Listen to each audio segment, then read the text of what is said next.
Hello friends, आज हम लोग बात करेंगे पॉइज़न के बारे में। पॉइज़न जब कोई पेशेंट खा ले तो कैसे हैंडल करना चाहिए उसको, क्या ट्रीटमेंट देना चाहिए, कैसे डायग्नोस करना चाहिए, सब कुछ बताऊंगा इसमें। तो सबसे पहले जब बात करें पॉइजनिंग पेशेंट को हैंडल करने के लिए, तो सबसे पहले उसको डायग्नोस करते हैं कि कौन सा पॉइज़न लिया या फिर किस टाइप का पॉइज़न खाया उसने। फिर ट्रीटमेंट स्टार्ट करते हैं।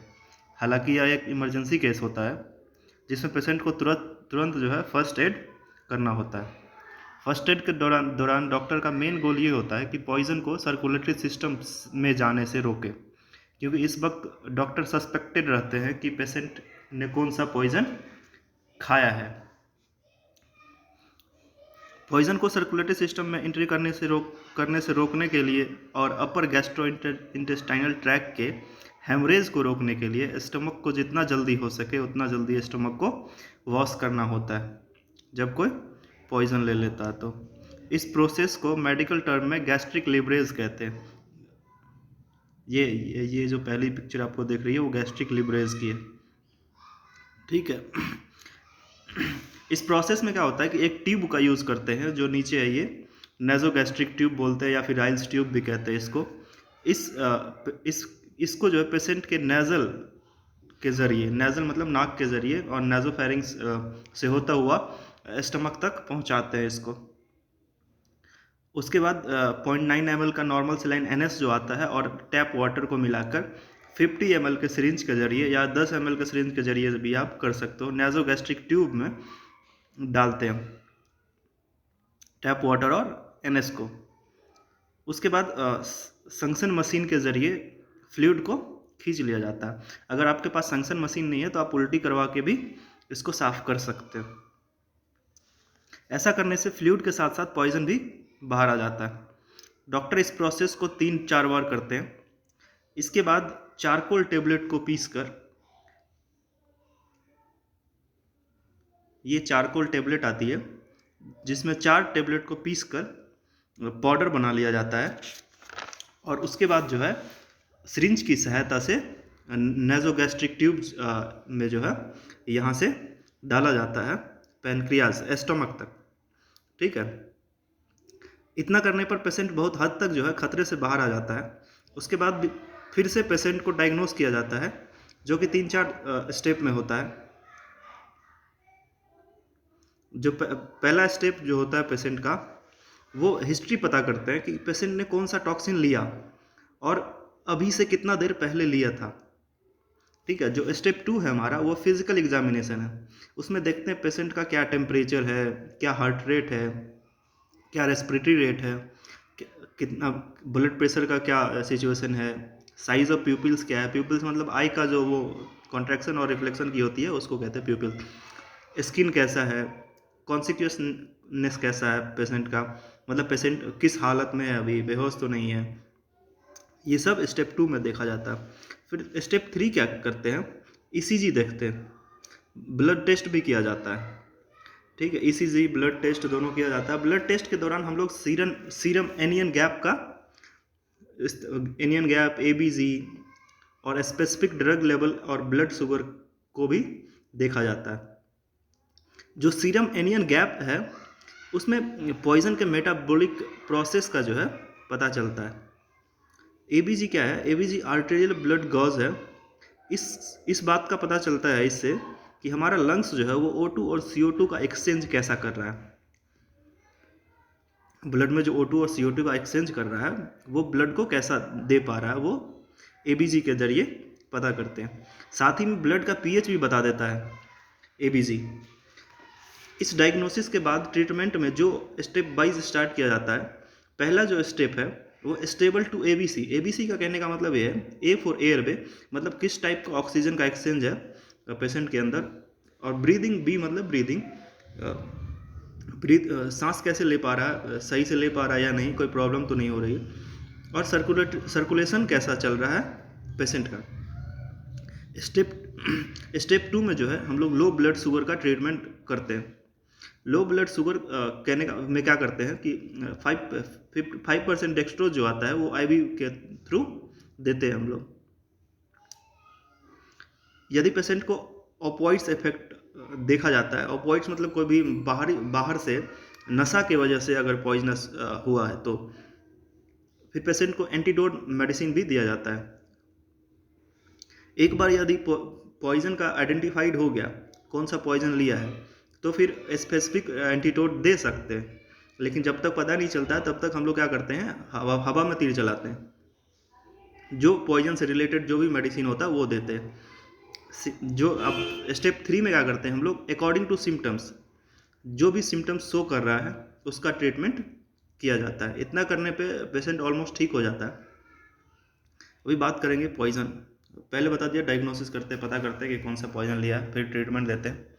The initial evaluation and management of poison patients should be comprehensive and include an accurate history whenever possible. जब भी पॉसिबल होता है हम उनका पूरा एक्यूरेट हिस्ट्री पता करते हैं कि किस टाइप का पॉइजन लिया है, क्या लिया है, कौन सा ओपियोइड्स लिया है, सारा कुछ। फिर पेशेंट को स्टेबलाइज कंडीशन में लाते हैं और physical assessment to evaluate the extent of poisoning and the presence of concurrent condition. मतलब उसको ऐसे मतलब बढ़िया से देखते हैं कि कैसा क्या स्थिति है, उसका पॉइजन कितना देर पहले खाया है, क्या एक्सटेंट है उसका, और अभी क्या प्रेजेंस है उसका। ठीक है। Decontamination of the gastrointestinal tract using activated charcoal. वही चारकोल को यूज़ करके जीआईटी के अंदर जो है गैस्ट्रिक लीवरेज के थ्रू देते हैं। एडमिनिस्ट्रेशन ऑफ आईपेकैक और irrigation poison specific treatment with administration of antidote. जो भी पॉइजन अगर मेरे को पता चल जाता है तो उसका एंटीटोड भी डालते हैं। अगर पता चल जाता है पॉइजन कौन सा है तो आप स्पेसिफिक एंटीटोड इजी वे में दे सकते हो, क्योंकि मार्केट में अवेलेबल है।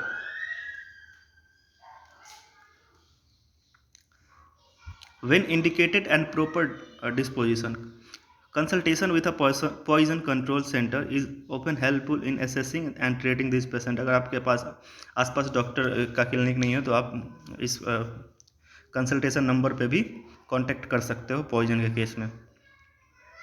The initial evaluation and management of poison patients should be comprehensive and include an accurate history whenever possible। Same है। ये नेज़ोगैस्ट्रिक ट्यूब है जिसको नाक से हम स्टमक तक पहुंचाते हैं, फिर एनएस वॉश करते हैं। ऐसे होता है एनएस वॉश, यहाँ नेज़ोफेरिंग से होता हुआ ये स्टमक में जाता है। ये सी शेप जो दिख रहा है आपको वो पैनक्रियाज है। उसके बाद ये 50 ml का सिरिंज है जिससे कि हम एनएस जो है, एनएस और टैप वाटर मिला के जो है डालते हैं। इसको इसलिए डालते हैं कि हम जो है ये सर्कुलेटरी सिस्टम में जो होता है, सर्कुलेटरी सिस्टम में पॉइजन पहुंचने से रोकने के लिए स्टमक वॉश करते हैं, जाके स्टमक वॉश से क्या होगा, जो भी पॉइजन आपने लिया है वो बाहर आ जाता है। ये जीआईटी को टूटने से बचाता है। ये एनएस है हमारा, इसी को डालते हैं, ये टैप वाटर दोनों को मिक्स करके डालते हैं। जब ये दोनों डाल देते हैं फिर चारकोल का 4 टेबलेट को पीस के डाला जाता है अंदर नाजोफेरिंक्स ट्यूब के जरिए। ये हिस्ट्री है। Exposure to pesticide, staining in field, sign pinpoint of pupil, excessive secretion, sweating, diarrhoea etcetera, सोलो एप्टम appearing as at mouth, bronchial secretion. अब मैनेजमेंट और मेडिसिन क्या देंगे ये मैं बता रहा हूँ आपको। सबसे पहले देखेंगे कि पेशेंट का ऑक्सीजन लेवल क्या है। अगर ऑक्सीजन लेवल नीचे गिरा हुआ है तो आप ऑक्सीजन इनहेलेशन भी कर सकते हैं, मतलब बाहर से ऑक्सीजन भी दे सकते हैं।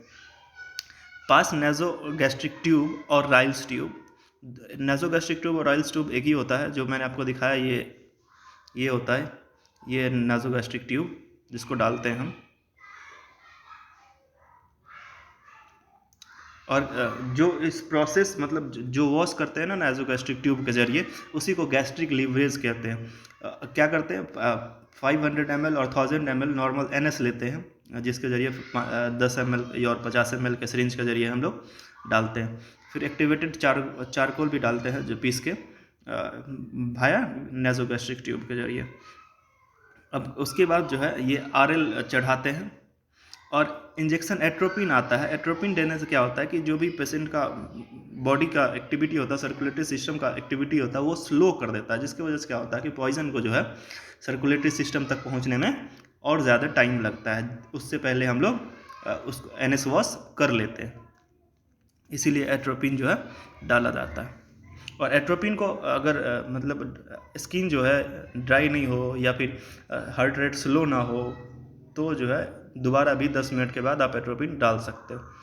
फिर जो नेक्स्ट स्टेप है वो पेंटअप इंजेक्शन और रीसेक इंजेक्शन दोनों गैस के लिए ही है। वो D5 या प्लेडेक्स में डाल के पेशेंट को चढ़ाते हैं। नेक्स्ट है ऑक्सीडिल इंजेक्शन या फिर ओडीसेप, मोनोसेप, मोन्टाज एंटीबायोटिक है जो डालते हैं। अल्सैनिक सिरप है या फिर आप डाइजिन का भी इस्तेमाल कर सकते हो अल्सैनिक के जगह पे, सेम ही होता है। वो दो टीस्पून देंगे, TDS मतलब सुबह शाम। The medication use to treat and prevent ulcer in the intestine. ये अल्सैनिक या फिर डाइजिन क्या करता है, जो भी अल्सर जनरेट होता है ना इंटेस्टाइन में पॉइजन के वजह से, उसको जो है ख़त्म करने का काम करता है। जो नेक्स्ट मेडिसिन है अपना वो कंट्रैक्शन या पैरालिडॉक्सिम है, इंजेक्शन 200 mg का आता है, इसको भी डालते हैं। यही था पॉइजन, ये पार्ट 1 था। पार्ट 2 भी बनाऊंगा मैं पॉइजन का, क्योंकि पॉइजन क्या होता है कि ऑर्गेनोफॉस्फोरस और ऑर्गेनोफॉस्फेट पॉइजन और भी तरह के होते हैं, इसीलिए जो है एक दो पार्ट बनाना पड़ेगा पॉइजन का। ये फर्स्ट स्टेप था जो नॉर्मल स्टेप है, आप कहीं भी यूज़ कर सकते हो, घर बैठे भी यूज़ कर सकते हो अगर आपके पास अवेलेबल है ये सब चीज़ें। तो यही था हमारा आज का पॉइजन से रिलेटेड। Thank you.